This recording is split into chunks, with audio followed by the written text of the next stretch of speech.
Hi guys, welcome back to Beyond Our Routine.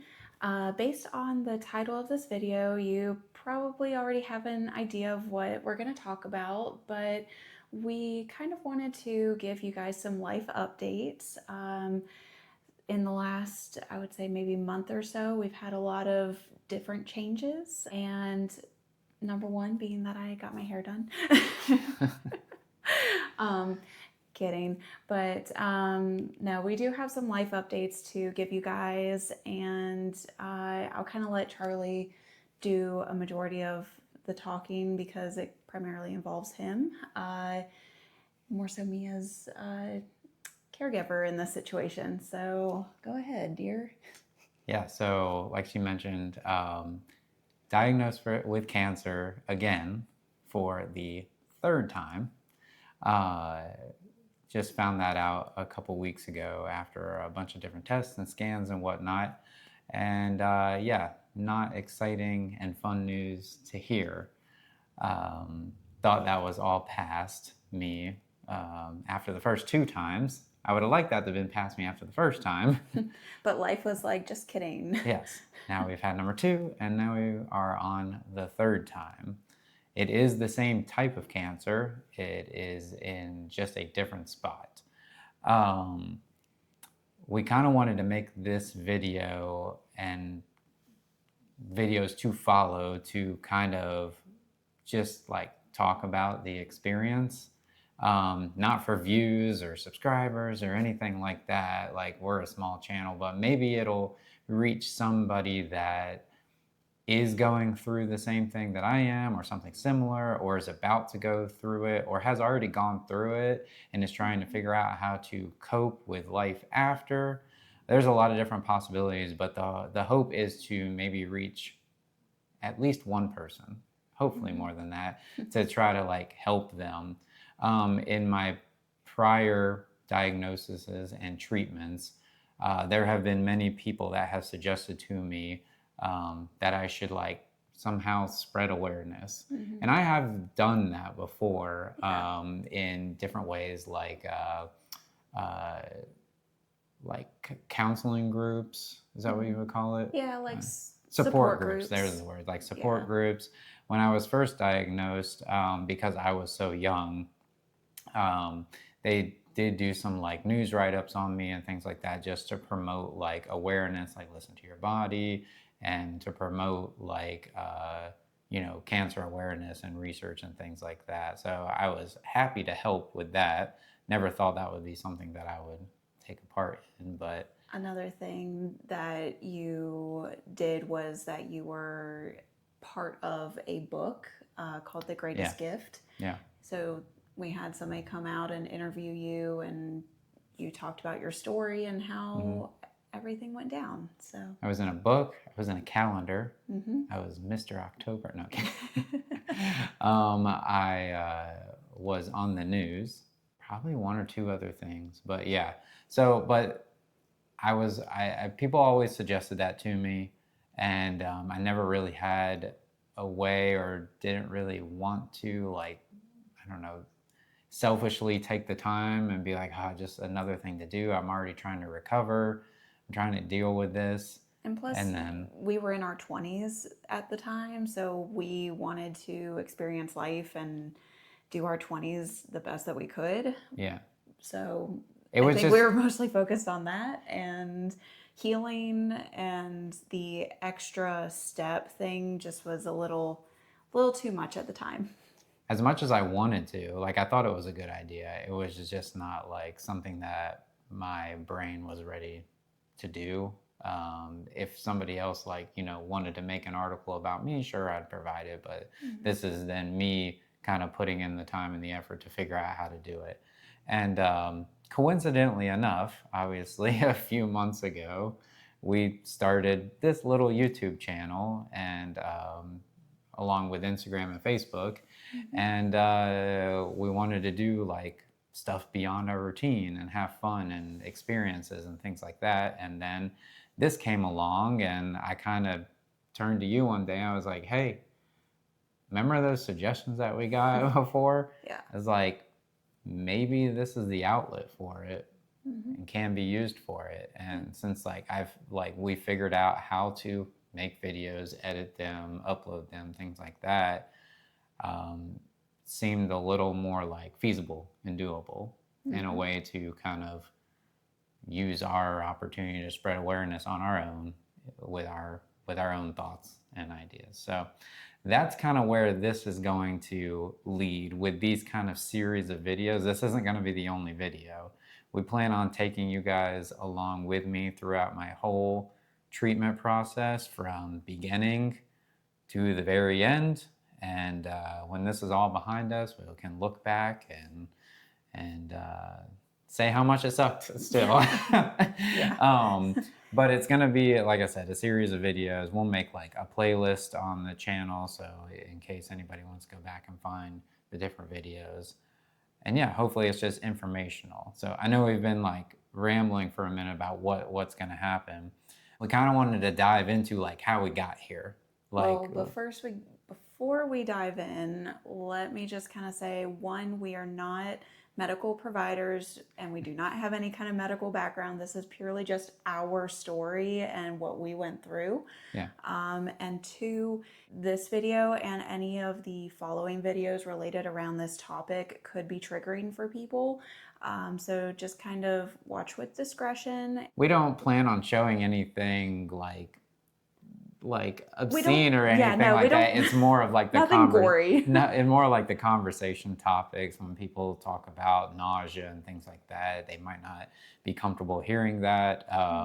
But we wanted to give you like what's really going down. For example, we've thought about like doing like a weekly update video, how I've been feeling. Look, I've been feeling sick as an example, you know, this happened, that happened. So that's what she kind of means by that. And so, and just in general, the topic of cancer can be triggering for some people, whether they are going through it or they know someone or lost someone to cancer. It's just important to, know your triggers. Just know that this may be something to just be aware of. But I think it's important to share because the doctors can tell me or can tell you guys all the side effects that you're going to have. This is what's going to happen. And I've learned throughout the years, the best source of information is from the people that have gone through it already. Like the doctors are going to say, this is a possible side effect. And then this person that's actually gone through it is going to say, no, this is what's going to happen. Yeah. And most of the time, the person that's going through it is more spot on than what the doctor, just like the brief tidbit, I've had things happen, side effects, I would call them, that the doctor's been like, I've never seen that happen before. And so it's just interesting stuff like that. I will also say, to preface as well, you might hear us in the course of this whole treatment joke about things, say stuff that classic millennial dark humor. Dark humor. And all of that is related to our situation. We're never like talking about somebody else or somebody else's family or like that. But the reason why I say that is because I think there's some people that be like, oh my God, why would you say something like that? Look, I've been through this now 3 times, going 3 times. I deserve the right to make fun of myself and the situation that I've been in. And you'll kind of get the gist of why the jokes can happen based off the type of cancer that I've had. There's a lot of innuendo jokes that can come along with it. So, so you may hear us make jokes about that. We're in no means offend other people. We're only doing this for ourselves. It's more like a coping mechanism. After the fact, we look back on stuff and we're like, haha, that happened. Do you remember that time when you did this to me? Or something like that. So there's many of that. So if you hear those jokes, that's just us coping with the situation. Also, something that we wanted to do is start a fundraiser. This channel obviously is small and we don't make any money off these videos or whatnot. It's just purely for fun. But we had an idea to, hey, if we can make these videos, why not we put a little like goal to it, and maybe viewers can help get involved. And just some like extra meaning behind why we're doing the videos too. So we decided that we were going to like start like a fundraising campaign with the organization Give Kids the World. And if you don't know what that is, they're local here in Central Florida, and they provide families with their children that are going through not something fun in their life. Usually it's like a critical illness Yeah. or sometimes unfortunately terminal. Yeah, a variety of different things, but it provides them and their family a week long, all expenses paid vacation to the Central Florida area, and they can choose to go to like Disney, Universal, SeaWorld, Legoland, sporting events, shows, whatnot. But they get like a private villa, all their food is covered. The They kids get- can have ice cream for breakfast.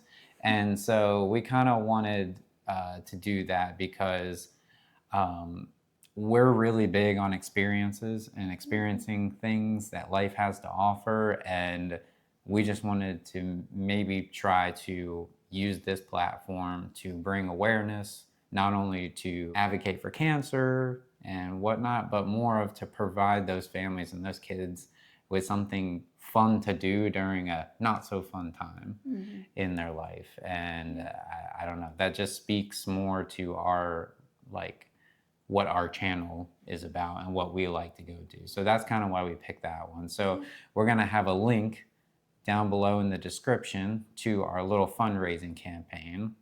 The goal is $7,000. And the reason why it's such an interesting number, because it's about $6,000 to fund a whole trip for the kids and their family. So we said, why not set a goal to try to provide one trip?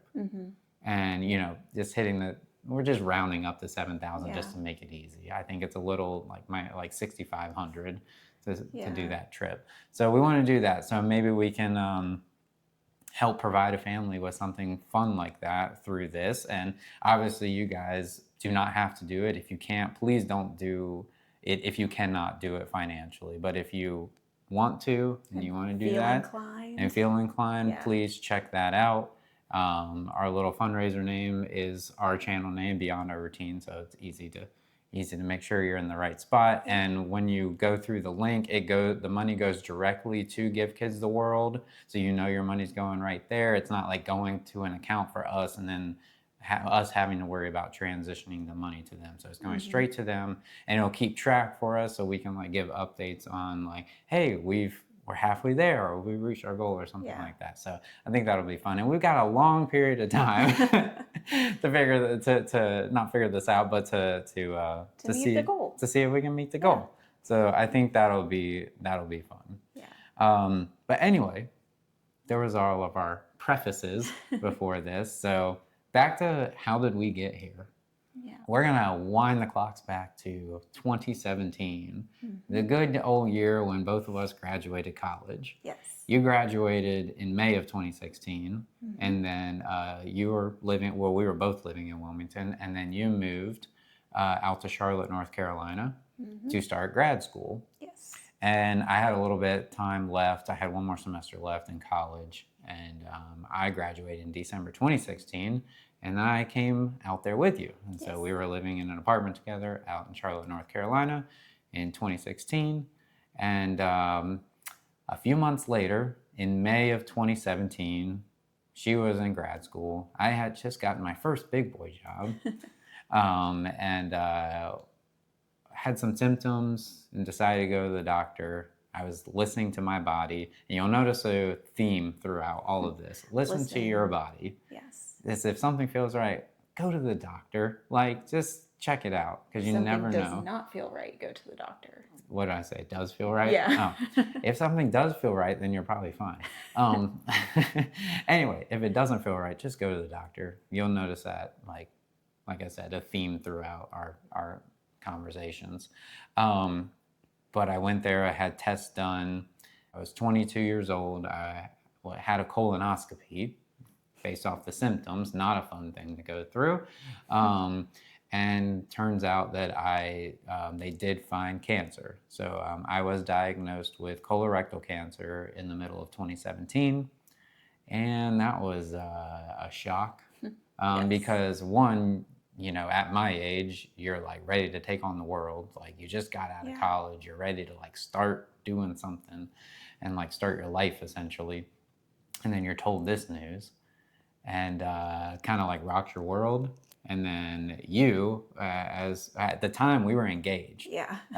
So she's my fiance, and she's like, I'm just in grad school right now. How are we gonna do this? You just started a job. Like I think, I cried, you cried. Yeah. Like it's kind of a freak out because when you hear the word cancer, all you think is negative.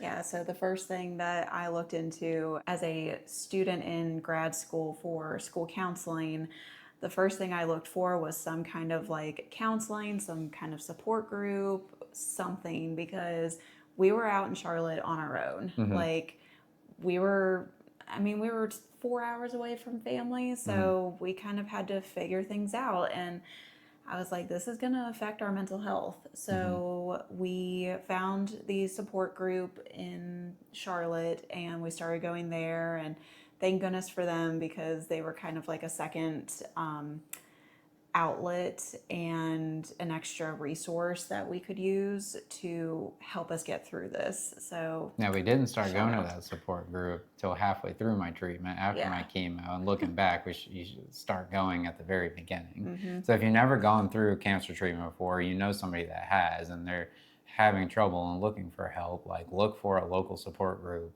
And in usually the they're area. free Yeah. or they Oh, go yeah. through your insurance, which usually ends up being free. Well, most of the hospital systems that have a cancer like institute have an organization set up, and it's sometimes geared towards like the type of cancer you have. Like, for example, the one I went to was specifically for colorectal cancer patients and survivors. So we were just talking about my type of cancer. Yeah. But anyway, at that age, like, you're like, what the heck, man? I'm only 22, because you think of like older generations having cancer or like grandparents or something like that. You don't think like, that's going to happen to you. And if it does, it's going to happen later in life. And so it definitely freaks you out.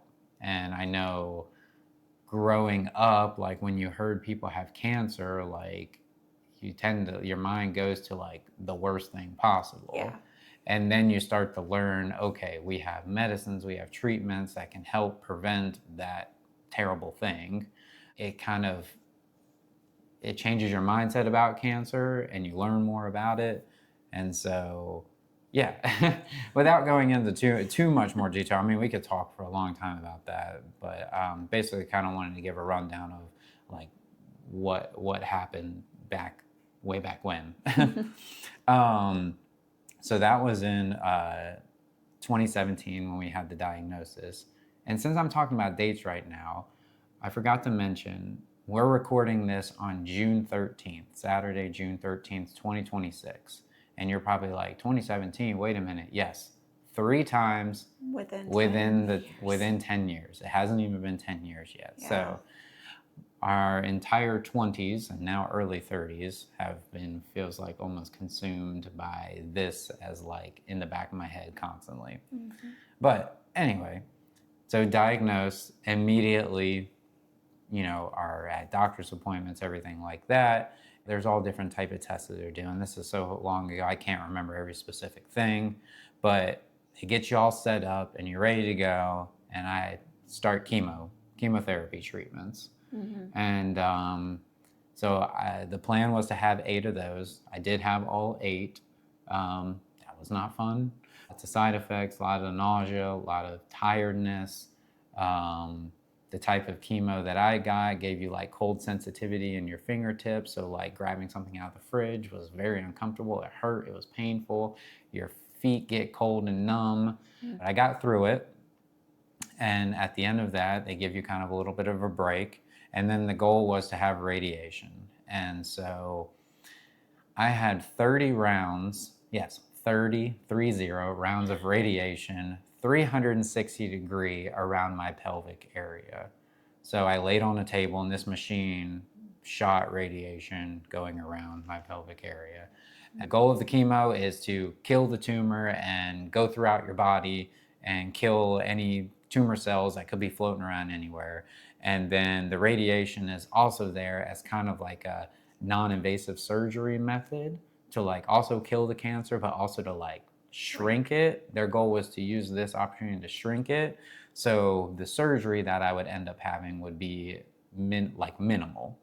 So the 30 rounds of radiation was excruciating. And if anybody says, would you rather have chemo or radiation? I say, I'd take the chemo every day over this type of radiation. I've had more radiation in the future. I'll talk about that. But this was horrible. In your pelvic region, there's so many cracks and crevices and where your body rubs up against each other. It almost like, the way I described it is like, take a like small fillet knife and just chop off the top layer of your skin, and that layer that's underneath is raw and constantly raw, like during the whole treatment. And you can't like let it heal, because the medicine that is used to like help it heal blocks future radiation treatment. So you kind of just have to suffer through it. There's some like pain medication and creams that you can do, but it's not like the ultimate like cure that they end up giving you at the end. So that was horrible, not fun, but obviously I understand it was needed. So I've been told I've had the max amount of radiation to that area of my body that I can for my entire life, because it was so many. And the way they do it is 30 consecutive rounds. So you go every day minus the weekend, so no Saturday and Sunday. So that was I think that was like mid-November to like mid-December. So it was a happy Christmas present that was done. But the thing about like even chemo and radiation, the side effects linger, like, or they build up. So like even when it's done, it's still like working as it goes. Yeah, towards the end of your radiation, I remember you could barely walk, so I had to literally like carry and support you. And that wasn't because of where I was getting radiated. There was a side effect that was causing the bottom of my feet to feel like somebody was putting a spear in the bottom of my feet, and I could hardly walk, which was very strange to feel. One of those random side effects that only you had. Yeah, I don't remember hearing other people have that. But also while having that radiation, I took a chemotherapy pill, which was like a nice giant horse pill. I'm pretty sure there was like three of them in the morning, three of them at night. And I had to take those every day that I was going to radiation. And the funny thing is, these medications were so like perfected in a way that most of the time when I was going to radiation, I was having to drive myself. I would take the medication in the morning to go to my radiation treatment, which was like at the same time every day. And I kid you not, this same spot on the highway, I still remember it in my mind. I'd be driving down the highway, get off on the exit, and it would make like this left curve. And right there, every day, I would feel like I was going to throw up. It was because of the medication. It had just the timing was perfect. And it was probably a combination of the like mental thing too. But on days that I didn't take the medication, I didn't have that happen. It's just something I vividly remember. Anyway, enough about radiation. So after radiation, they give your body time to heal, because you just went through the ringer with that. And they give you this special cream that they give to like burn victims. That was a lifesaver. That's a magic cream. We held on to that cream way after until it expired, in case we like did burn ourselves like on the stove or something. It's called silver sulfadiazine. Silver has like a healing agent and antibacterial agent to it. And wow, didn't think that was, it's magical. But you can't use it while you're on the treatment because it's so powerful, it blocks the actual radiation entering your body. So after that was done and I gave my body time to heal, that was, mid to end December. And then surgery was March. I had surgery in March. And the goal of that surgery was to remove what was ever left of the tumor. At the time, that tumor had to be dead. Like, it was dead. There was so much stuff that hit that thing. I remember when they did the surgery and they removed it, they were like, there was no viable sign of it left. They were just removing it, so there was no chance of it coming out. Now, the goal of the surgery was to remove the tumor and then reconnect my digestive tract back to its normal self. The way everything worked out, basically I went into surgery and spoke to the doctor that morning just as a final confirmation. Amazing surgeon, by the way. Loved him. Shout out Dr. Rosen. In Charlotte, North Carolina. And he basically said, now, if it looks like this, then we can reconnect you the normal way. But if it looks like this, you're going to end up with a different scenario. And I said, listen, whatever you have to do, I will accept. It'll be okay. I just want this gone and never have to worry about it again. And, foreshadowing, don't have to worry about it in that spot anymore, but it came back, unfortunately, in a different spot. And it was just one of those things. They weren't able to tell exactly what they were going to do until they, get inside you and start looking. And so they did the surgery, and I woke up and I was told that they weren't able to reconnect me in the normal way, and then ended up with a different option, which I do have a permanent colostomy bag. The surgery was called an abdominal resection, and basically they removed the end of my digestive tract, like the very end of my colon and intestines and the rectum area. So think about like your digestion as a long big tube and it's going throughout your body. And so they just took out the very end where the tumor was. And they weren't able to get enough clearance to, they want to get good margins so they can be sure like we cut enough out so we didn't leave anything behind to prevent anything future from coming back. And because of how the tumor shrunk, it shrunk one way instead of the other. They unfortunately had to take out more of an area than they wanted to. And because of that, they could not reconnect me. So I ended up with an ostomy. So basically what they do with that, so everybody knows how, you go to the bathroom number 2 style. Now, when I use the bathroom, it comes out of my stomach.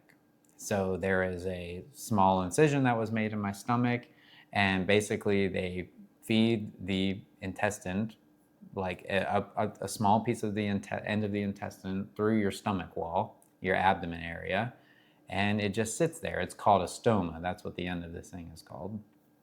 This is one of those joking parts to it. Because I will no longer need the other area anymore, they just sew it up. So now he has a Barbie butt. Yes. A Barbie butt, a Ken doll butt, whatever you want to call it. And I always tell people that. I was like, I have a Barbie butt. And they're like, what? And they like it. And they're like, oh, like think about a Barbie doll. There's nothing back there. It's just flat. So that's what they ended up doing. Now I do have the stoma that goes through my abdomen area, and I do wear what's called a colostomy bag. So when I use the restroom, number 2, it comes out and falls in and gets collected into a bag. And it's very simple. I just change the bag, I discard it, and I put a new bag on. And it hasn't impacted much of anything. I took to it pretty well. I think whenever I woke up, you told me, you were standing next to the bed and you told me what had happened. I think I remember going like, all right, well, there's nothing I can do about it now. Like I knew that was like one of the options. So just kind of mentally started to prepare that that's what I was going to do. And really it hasn't changed much of anything. I do recognize that it is there and is part of me, and I have to be careful with certain things. I can't lift something extremely heavy because I'm more prone to hernias now. I'm already like pre-herniated because a hernia is basically your intestines busting through your abdomen wall, and so they've already done that for me in a sense. So I have to be careful of that. I have to be careful like laying on my stomach. I have to be careful of doing something that like could potentially like rip it off. I've had one instance since March of 2018 where I have been at work and something fell down and grabbed a hold of it and ripped it off, and that was the only time. I told my manager at the time, I was like, look, this is what happened, and they were like, go home. And I went home, fixed it, came back, all good to go. So yeah, I still do everything. Like we go to the theme parks, as you guys see, I ride roller coasters. I go swimming. Mm-hmm. The ostomy community has made so many things available to make it easier. There's people that have started businesses that are like these like, bands and pouches that help you go swimming and things like that. Like I utilize that, but Mm-hmm. it really, I mean, I think there's a lot of people that you see online and you read things online, they're like, I just don't want a bag. They like, I don't want a colostomy bag. And like, I think they have this preconceived notion of what it is. And yeah, it's not fun. It's not the greatest thing to have. Like, yeah, I don't wish I had it, but Mm-hmm. it's not inhibiting my life. And I think part of it is the mental aspect of that is I'm not letting it inhibit Yeah. my life, Mm-hmm. because I think there's some people that I've met and they're mentally letting it inhibit what they can do. Like they think they can't do certain things, and I'm like you actually can. I've talked to these people before and like, listen, like I know it's like scary, like, and it's uncomfortable and it seems like not natural, but you can, like, you Yeah. can do it. And in our reality, like nobody cares. Like Yeah. I've gone out in public and like when we go to a water park or something, I had this like black band on. It looks like a back brace when Yeah. it's on, but it's literally just like covering up my ostomy. It's a little bit like water resistant in a way. It's almost got like this wetsuit It's like material, neoprene. but no one knows what it is and no one questions it. I think the most like I've overheard is like a little kid like be like, what is he wearing? Yeah. And then I hear the parent go, it looks like a back brace or something. Yeah. And like and it hasn't affected me going down a water slide. Like I still do it. I was gonna say, I think the most it's ever impacted you, and I guess vicariously me, has been when we go through TSA Oh and yeah. they have to like search because it gets flagged on their little like system. That's more of fun, and But that's now become a little game for me. I kind of like see, because I now I know the rules of TSA. Like I have this device. we even have like Um, a little card mhm. that is on the TSA website that you can like write in like what your disability So you is. don't have to like speak about it Yeah. out loud. I've gone to some airports that have no idea what to do, and I've gone to airports that know exactly what to do. And Yeah. I've gone, and some airports like get it halfway right, and I kind of have to inform them. So now I carry the little card that says what it is, and then I also carry the informational page from their website, because there was one time where a airport tried to tell me it was one way, and I'm like, no, your rules state something different. Yeah. And so now that was before I carried the whole piece of paper with me with the rules. Mm-hmm. It's very simple if they just follow the rules, but like, they're not allowed to ask you to expose it or anything like that. They just have to do one extra little test and that's it. But like I said, most are very good about knowing what to do with it. I will say, side note, the last time we went to the airport and I was doing the whole thing, I tried to hand over the information, and the guy literally looked and was like, I can't I read. can't read. And I looked at him and I said, you're a TSA agent and you can't read? He was like, yeah, you have to tell me what it says. And I was like, call the supervisor right now. Anyway, the supervisor ended up doing what I was supposed to do. I ended up talking to the supervisor's office. I was like, apparently you have a TSA agent that said he can't read. So Yeah. I would also address that. Which I think he was just trying to be like lazy about it and not like do what he needed to do to make the whole situation comfortable. Yeah. And when literally one of the rules from the TSA is you hand them this card so you don't have to talk about it. Mm-hmm. Which, sorry, side note, funny story. It just Little squirrel moment. it makes me frustrated sometimes to think about those moments at TSA. But we can talk about the ostomy a lot more later if people have comments or questions about them. But the purpose of this video, I want to kind of keep going. So yeah. So Surgery, had yeah. the permanent ostomy now. Yeah, And learned how to live life with Yep. it. So that was March 2018. Later that year, we got married and went on our honeymoon in October 2018. So that whole treatment was why we were engaged. Yes. And so that was a fun kind of like way to wrap all of it up in a way. Get married and go on our honeymoon. So yeah, we spent the next few years just doing like normal life stuff Trying to and almost play catch up a little bit too. yeah, catch up and getting like your follow-ups because when you first get diagnosed and treated, you get tested like in short increments from each other, and then it starts to spread out like 3 months into 6 months and once a year, and then the goal is to hit 5 years, and they deem that like you're technically cancer-free then, and so they still do follow-ups. They just do them very, very, very spread out. So in the meantime, we had moved back to Wilmington, North Carolina from Charlotte, and we started having our life there. Yes. And I started having an issue with my shoulder area, and it was going on and on and on. I went to a specific doctor. I went to a chiropractor. I'm like, I can't figure out what's going on. You Nobody went to a physical therapist. Yeah, we couldn't figure out what was going on, and like, I don't know why I just didn't go. I should have gone to my oncologist to begin with, and because I was thinking like it's my shoulder. These are my bones. Like, the cancer before was in like, my colon area. Like, you think of oncology and tumors as in your organs and stuff like that. And I'm like, this has to do with bone, because I had just like, I was riding a skateboard and I had fallen on my right shoulder, and I was like, maybe it has something to do with that.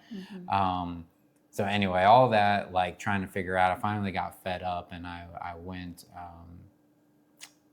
actually, no, I did go to one other orthopedic surgeon, and they did some tests. They did a CT scan, and they basically called me and was like, you need to go back to your oncologist. Like they were like, we're not going to touch this. You need to go see your oncologist. And I was like, oh, crap. Yeah. So that kind of was the indicator that something was worse than what I thought. I thought maybe I like dislocated something or possibly broken something in my collarbone or shoulder area. Anyway, I went to my oncologist in Wilmington, do all the tests, biopsy, come back. I have cancer in my collarbone. The same cancer. The same type of cancer. So I had colorectal cancer that had metastasized to my collarbone, and specifically my medial clavicle, which is your collarbone, they have it like in 3 pieces. And so the collarbone part that's closest to your sternum area is called, like right here. Yeah. Like right there. So the part that's closer to your sternum area, to the center of your body, is called the medial clavicle. And so I had a tumor that had formed and started to like, get bigger, and like eating away the bone. And so the tumors in your bone, when that happens, they eat away your bone, and then they kind of build the tumor, ball in its place. And funny enough, it was only there. Like, it wasn't anywhere else in my body, like, which is abnormal. I heard, like, normally when a cancer metastasizes, you might find it in multiple spots. But the weird thing was, never in the bone. Yeah. Like, not just any bone, but like never in right there in your collarbone.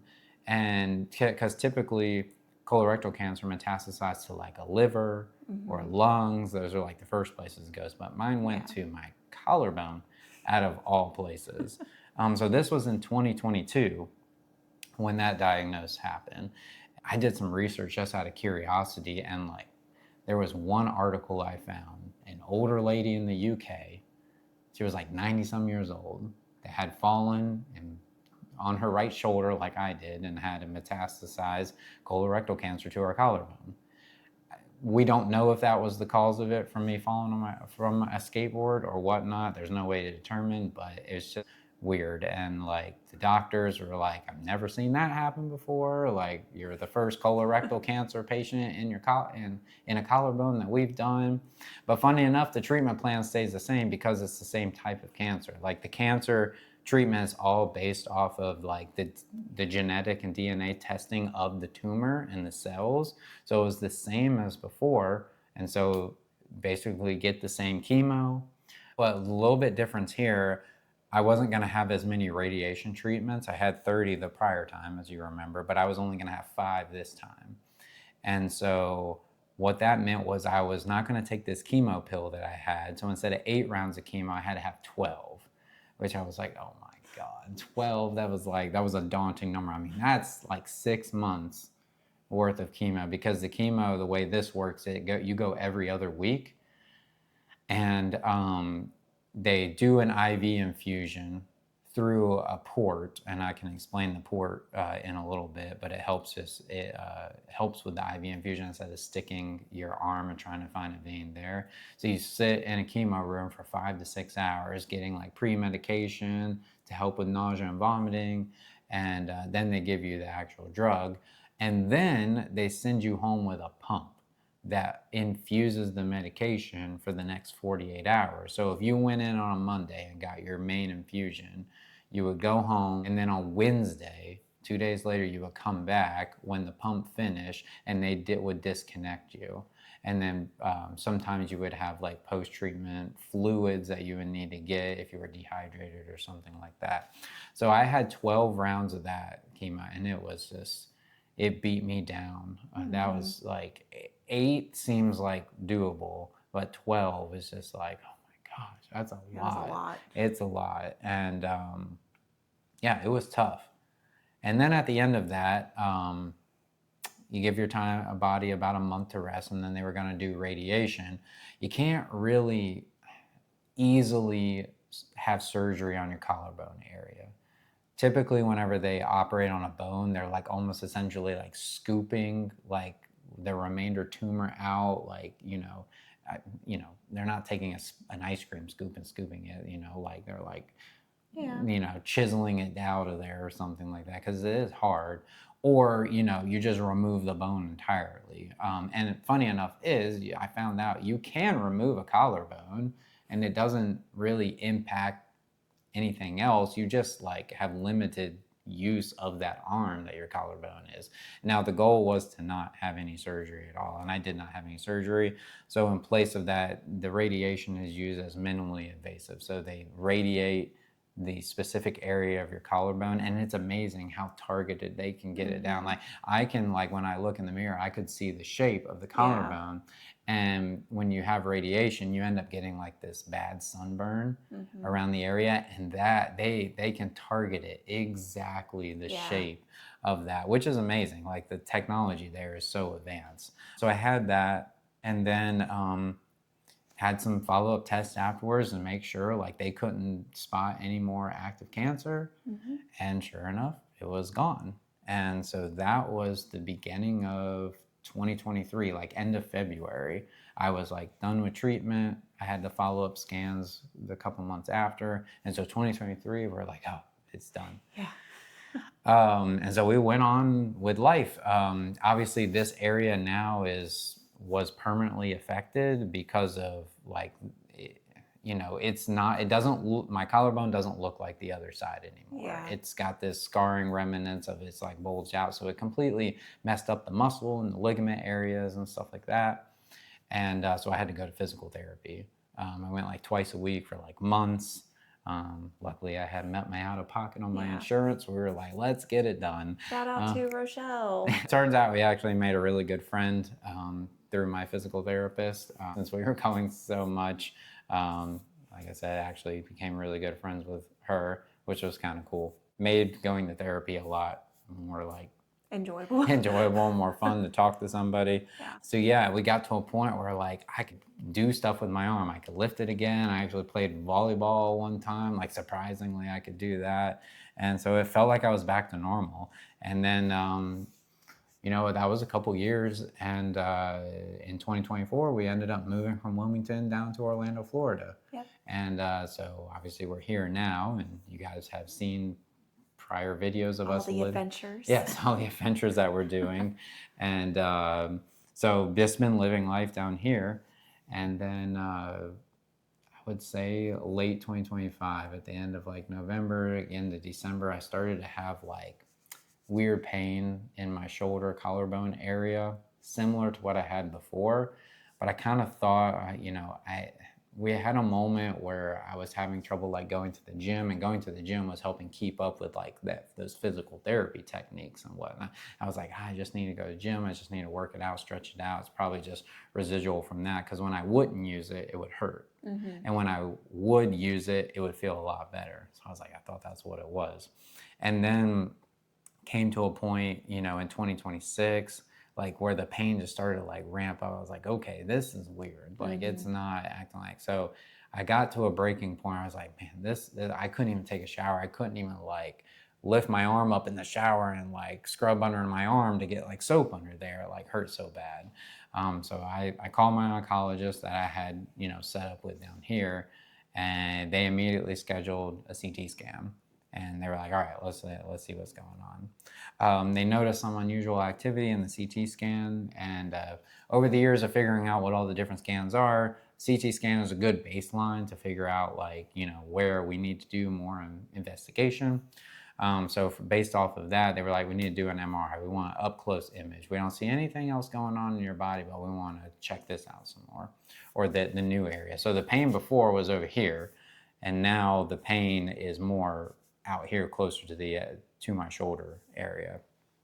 So I had an MRI to check more detailed of that.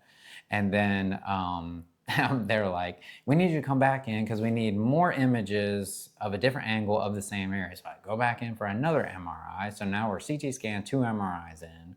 Then that MRI picked up something on my spine that they wanted to check out. So I had to go do another MRI to have a closer look at the upper part of my spine to make sure what that prior one had picked up wasn't anything bad.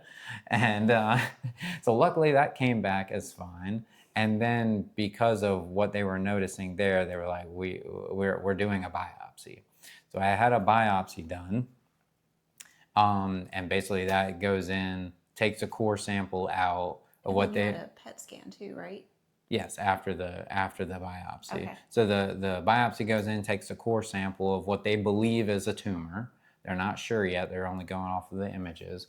And so they send it off to the labs and does all this crazy testing and genetic testing and whatnot, which can take some time. And in the meantime, I had a CT scan, sorry, not a CT scan, a PET scan, which then like helps light up your body to see if there's any other active tumor in there, because at the time they did figure out this is cancerous, but they were waiting on some final tests that take a little bit longer to get more detailed explanation of the DNA behind the tumor.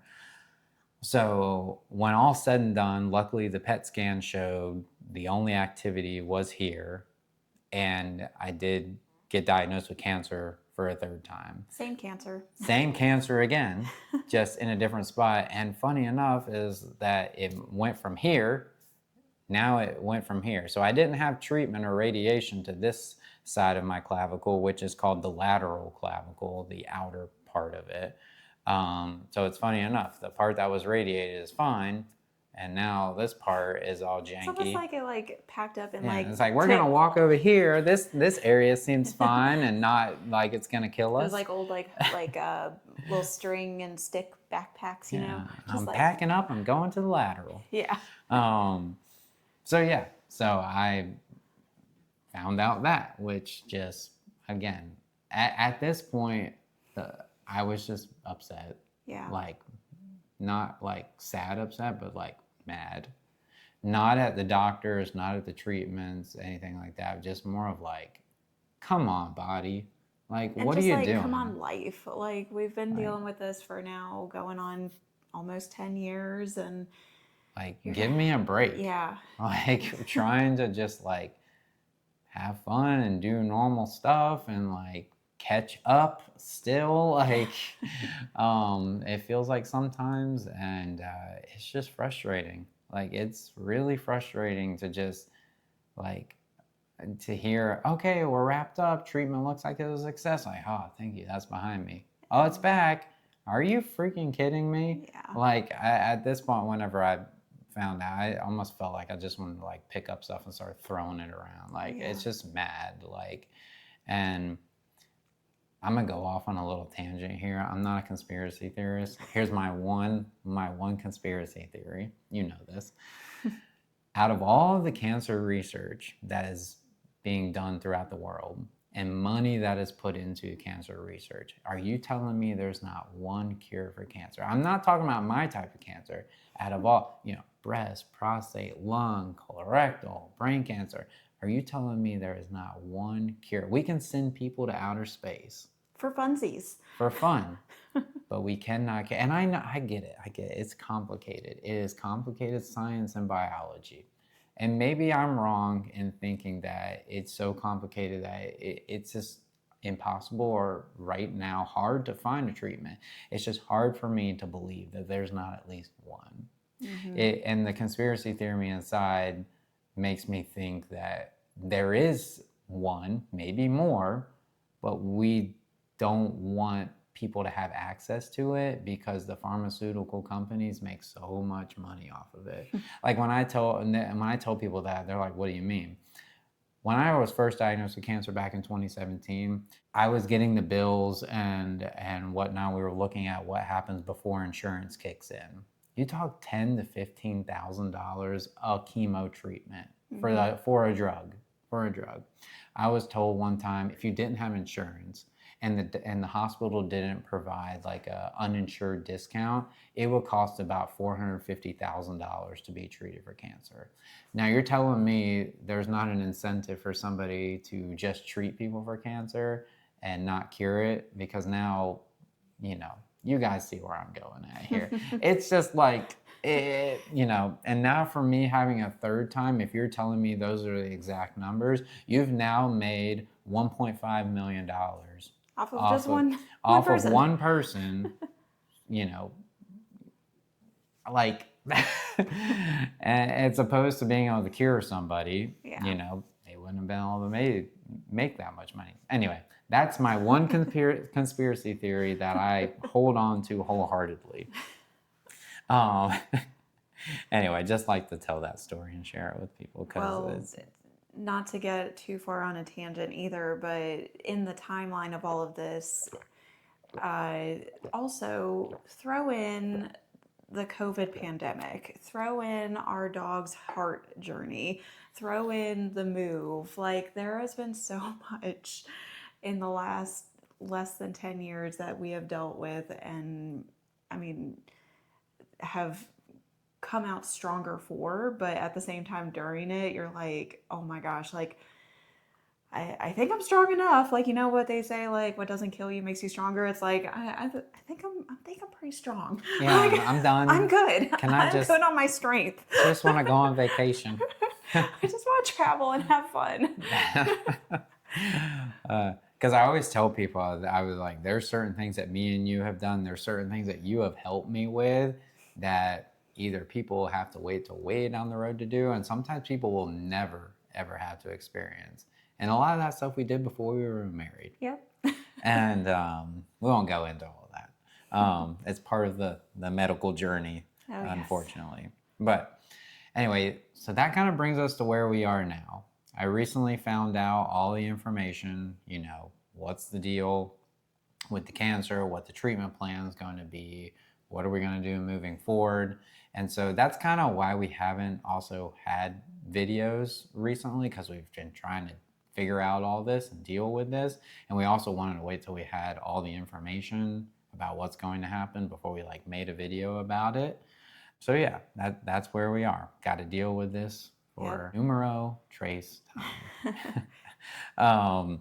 So this time we have to get your port in. So yeah, so the process here, we're kind of we're talking about it before everything kind of kicks into gear. Obviously, I had all those scans that I mentioned, and so the next thing happens is me getting a port, and the port, like I said, helps with the infusion of the drug, so you're not getting an IV in your arm or anything like that. Plus, because you have to take the medication home, it helps having it. And basically, the port, it's gonna sit right here in my chest. You can have it in your arm, but I like it in my chest. I've had one over here, I've had the second one here, and I'm gonna have the third one over here because of the cancers over here in this arm, just keep it far away. But basically they take this little round device that's probably... It's kind of, I would compare it to the size of our little mini microphones. If you were to cut off like a couple of the corners, because it's a little triangle, I would say it's about the size of our little mini microphones. Pretty much, yeah. And basically it sits in like your fat tissue in your chest, kind of right around this area. What fat tissue? You ain't got none.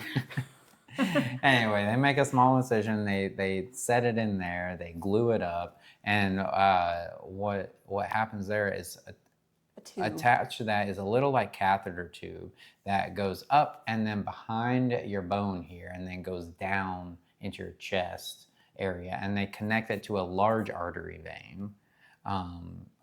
And it just kind of fuses in. They kind of cut a little bit of the vein, they stick it in there, and it kind of fuses together in there. So like the catheter tube is like, you know, really long. So it's got to go from here up and around and down. And but in that round port area that's right there is like what's the word? Like describe it? rubbery nubs. Like a rubbery like consistency. Basically, they take this special needle and they can stick it in that, and that needle's not being directly stuck into a vein, it's sticking in this plastic rubbery device. And then that can then be hooked up to a regular IV tube, and so then that goes into that through the catheter and then hits your veins. So it just makes it easier, so you're not, so especially if you're taking it home, they put this big bandage over it to keep like water and moisture out of it and dirt out away from it. But yeah, it just makes the whole process easier. The drug this time is actually going to be a little bit different because I've had the same drug the past 2 treatments. They want to try something different just because like this is the 3rd time it's coming back. The genetic testing for your tumor is the same, and so we don't want to give the tumors the same stuff. We want to try something a little bit different. And unfortunately, the side effects for this are a little like sound a little bit more uncomfortable than what they did before. I'm like trading some side effects for different side effects. And these side effects I'm not looking forward to, especially because I don't know what to expect. I knew what to expect last time. Now I don't really know what to expect. I expect it to make me feel like crap. I expect to be in bed a lot. I expect to feel tired, but the extra stuff, I'm like anxious about that. We were hoping for a treatment called immunotherapy, which is fairly new in the past few years. It helps ramp up your own immune system and like attack the cancer that way. But the way it works right now is that your gene, not your genes, but the DNA in the tumor has to like be a certain way. Yeah, it has to be in like a certain category. Yeah, like there's all these tests that they do, and I'm not a doctor. I just get, my doctor just told me if it's this way, you can have immunotherapy. If it's not, then you have to have chemo. So unfortunately, the genetic testing came back not the way that it would work for immunotherapy, because the way it is now, the immunotherapy just wouldn't work. Maybe in the future, they'll figure out a way to make it work, but right now, this is the better solution for it. So yeah, we were hoping for that because that apparently is a lot more easy on your body. And but yeah, so I'll be going to get infusions every other week. They do blood work before you start to make sure like your white blood cell counts are up and your immune system's not shot. It's basically poison in your body. That's what I call it. You're just pumping your body full of poison, kills everything. And so your body's more susceptible to getting like a little cold. And so they don't want to think levels to drop too low, therefore, so you're not getting sick, because if you're sick, then it's not good for your body to continue to have treatment. So yeah, gonna get the port. Literally the next day after my port, which is trying something new, I'm gonna start treatment. Normally I try to let that like scar heal in the past, but I want to just like get it going. So we're gonna go the very next day. So it's a Saturday right now. Monday is my port placement, then Tuesday I'm going to start chemo. Yep. And apparently now they have a new form of that little pump that I was talking about taking home. So we'll show you guys that. Apparently it's smaller, it's more convenient. So I'm interested to see what that's about. Yeah. It's not as big as clunky as before. Before the other thing was like the size of like a Game Boy, like, and it had like computer equipment on the top, and the other half held like the medicine. Like a little cartridge. Yeah, like a little cartridge of medicine. Go into it. And it infuses over time. So yeah, the plan is that I gotta do 12 rounds. And so that's a long time. Not looking forward to that, especially with the side effects. Yeah. And then the plan is for radiation. I haven't met with the radiation oncologist yet, so I don't know how many rounds we're gonna do. I'm gonna bet probably around 5. We'll see. So I just imagine when all's said and done, my whole area over here is just going to be utterly messed up. Yeah. Like you know, it's stuff that I've toyed around with, especially with the doctors. Like, can I talk to a surgeon just out of curiosity about just removing the whole collarbone? Yeah. I'm actually, he's gonna set up an appointment just to see, just so I can have that information.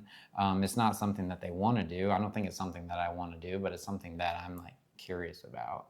Just because, like, if this keeps happening, can we just like get rid of the problem like before? Like that whole area that they removed is gone. Yeah. The cancer is not coming back there because it can't. Yeah. Like, so if this is gone, then it can't come back. I mean, that's just the way my brain works. But anyway, that's kind of the plans moving forward. I know we have been talking like Probably rambling a lot.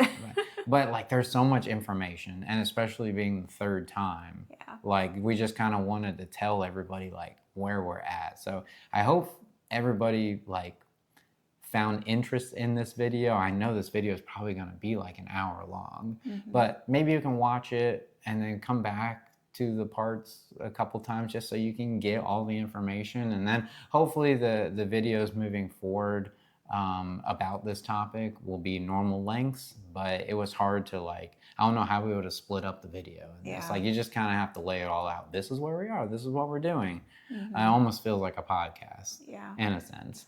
But there is one thing I wanted to say, because people I know are like, oh my God, you know, how can you like afford like to do this? And like, you know, like, isn't this medical bills pile up? And yes, the answers to that are yes, everything's expensive. Medical bills are expensive, annoying. We have insurance, like normal medical insurance, but it's still like, you know, you still have to meet your deductible. You have your co-pays, and the goal is you meet your out of pocket, and then everything's free. But you know, thousands of dollars later, yes, thousands of dollars later, once you meet your out of pocket, you've still paid thousands of dollars. But there is one thing that I will leave people with when it comes to the financial aspect of it, and we'll be fine. We're doing okay. Like, yeah, sure. I wish I didn't have to pay thousands of dollars for medical bills. I wish I could do something fun with that money, but we're doing fine. But I will leave people with some advice if you're worried about something like this. Look into what's called a critical illness policy. Say that one more time. A critical illness policy is an insurance policy that's offered a lot of times as one of those extra things you can buy. Supplemental insurance policy that you can a lot of times get through an employer. I have seen that you can buy them like through the marketplace or whatever it is. Like you could go to like a random insurance company and see all their products and stuff and buy it yourself. I will say I found that through the employer, they're substantially cheaper. When you get them through the employer, it's a guaranteed issue, which basically kind of is like a no questions asked thing. Like, so if you have a pre-existing condition, like if you've had cancer before, there is an amount that they will guarantee that we'll give you with no medical questions asked. And so you can get up to that amount. If you want more, you might have to answer the medical questions. And if you've had cancer before, they'll probably be like, no. So with the employer, you can typically have that guaranteed issue situation. Like for me, with having cancer now twice, I can only get the guaranteed issue from employers, because if I went to an insurance company by myself, they would be like, sorry, we're not insuring you because you're too much of a risk. But without saying too much about it and getting too much in detail, it's very affordable. Like we're talking like a couple dollars. Yeah. Like for amounts that can cover your medical expenses. And something that's really cool with these critical illness policies that we've had experience with is that you can use the money that is given out to you once you file your claim and it gets approved and all that jazz. You can use that money not just for medical expenses. You can use it for your groceries. You can use it for your electric bill. You can use it.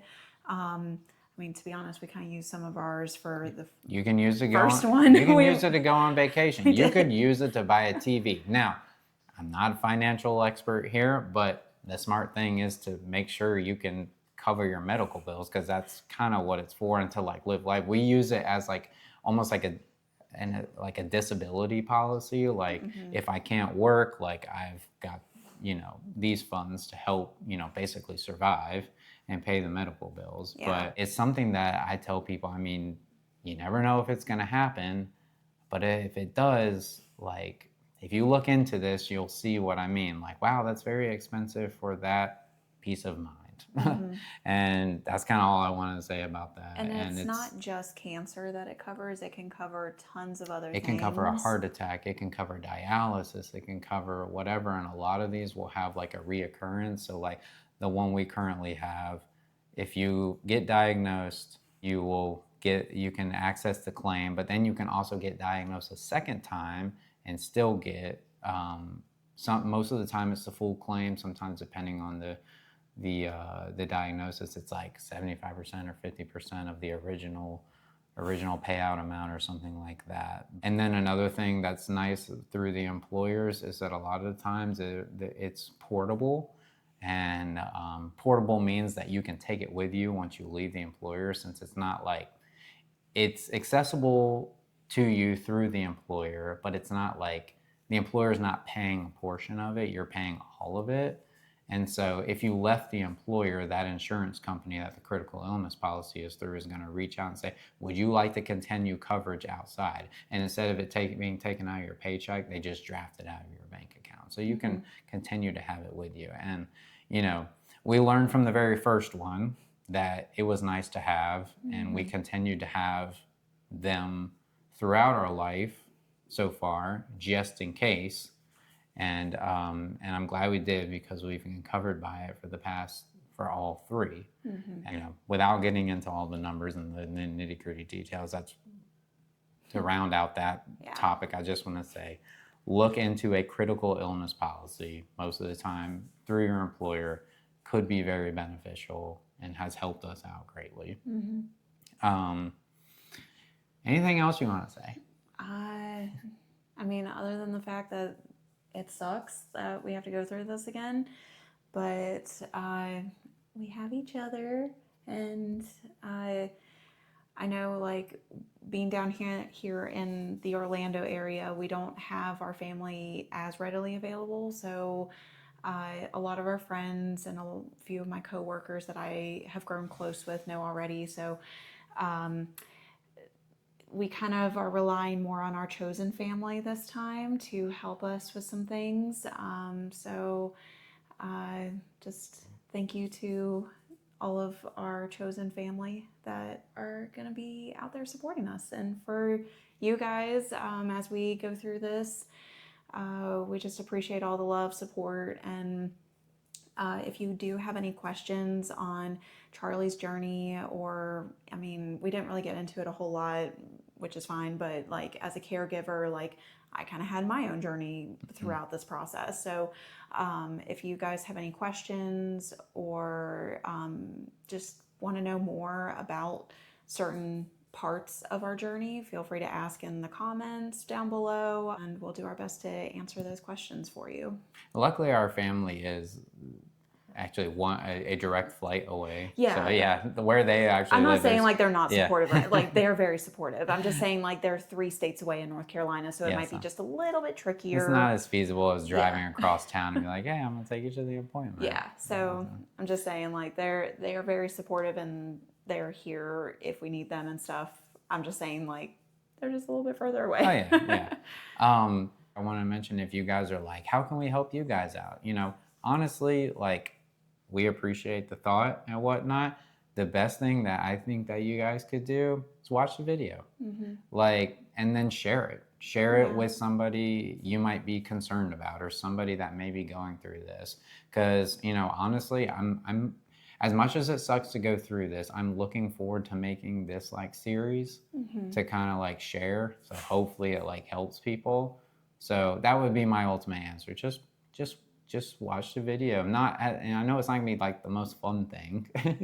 We're not going to Disney and riding a roller coaster in this series, but hopefully, there's some informative stuff in it. Well, and hopefully it like resonates or connects somebody to either resources, or just knowing and having like a peace of mind that you're not alone, and that we've gone through it, so we're here to help in any way that we can. And it's not just- all the times all doom and gloom. Yeah. Like what I said earlier, we're gonna try to have fun, and you'll hear us crack jokes about certain things.